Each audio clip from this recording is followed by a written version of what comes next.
Everyone, Elijah with Aiden Pressure Washing. We are set up on our first house wash, I guess my first house wash and only house wash today.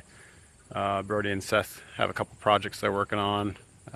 Just got hoses pulled, gonna start around back, work our way around to the front, and hopefully, I'm kind of terrible at it, but hopefully I'll get some footage of the wash for you guys. Not too terribly dirty of a house, so nothing like crazy before and after wise, but hopefully I'll just get some footage of the wash.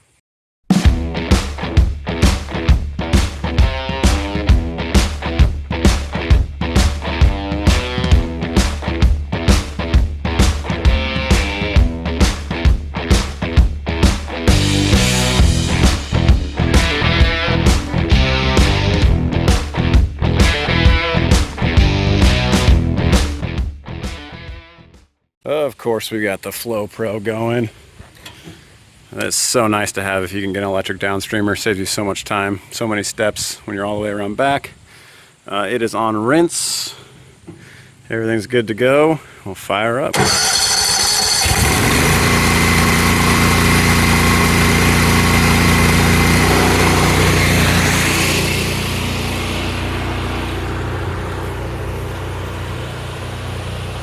Alright, on rinse mode. I'm sure some of you will say, oh, what? You only soaped up one side and are rinsing?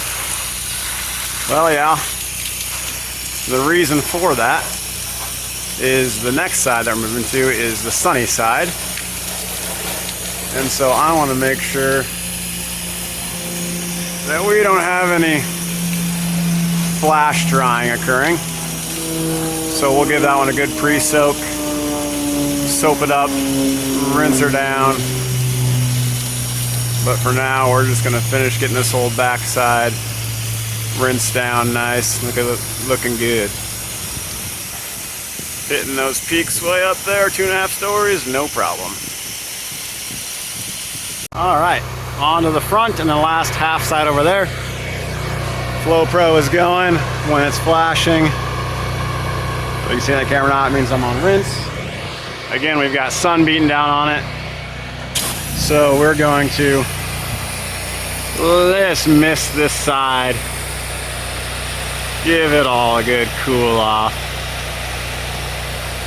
And the reason you do that is to prevent any flash drying. So if you have sun that's been heating up a side and then you go and you apply your soaps to it, when you apply those soaps, it can basically instantly dry on that surface, and that's where you get flash oxidation.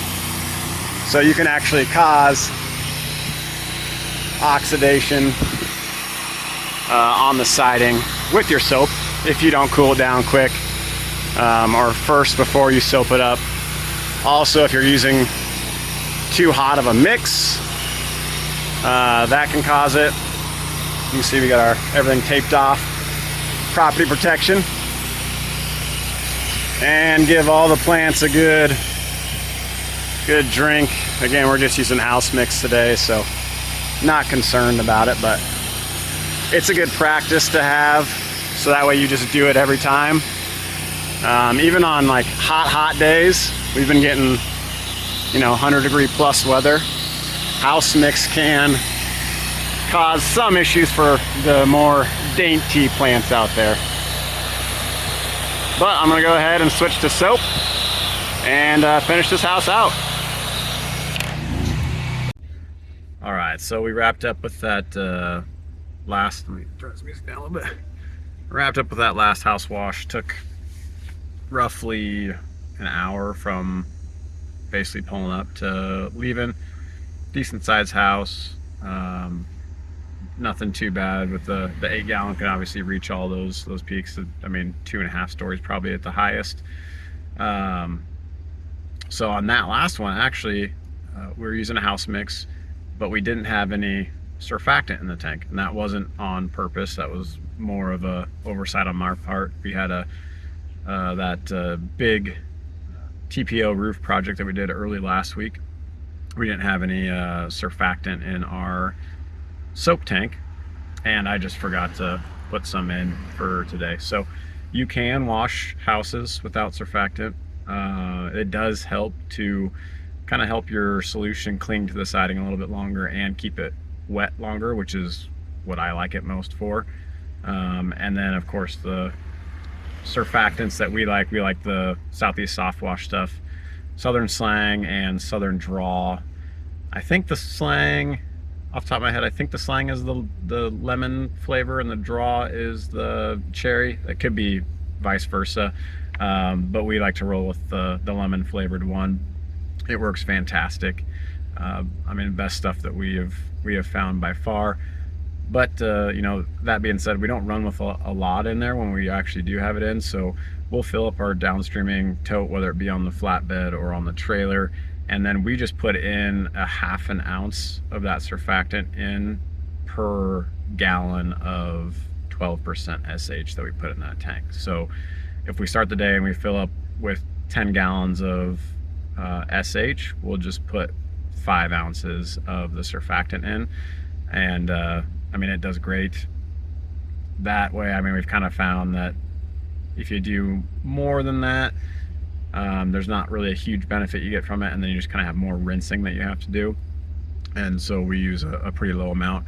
And I guess the lesson from today is if you do get in a pinch and you don't have any surfactant, you can still wash houses. There's tons of guys out there that don't use any surfactant at all. You know, they'll even say that it's wasting money, which I don't believe. We like I said, the cling factor and the fact that it keeps it wet longer. But yeah, so just thought I'd bring that up. It wasn't anything on purpose. We were using a house mix, but with just sodium hypochlorite, no surfactant at all. Catch you guys later.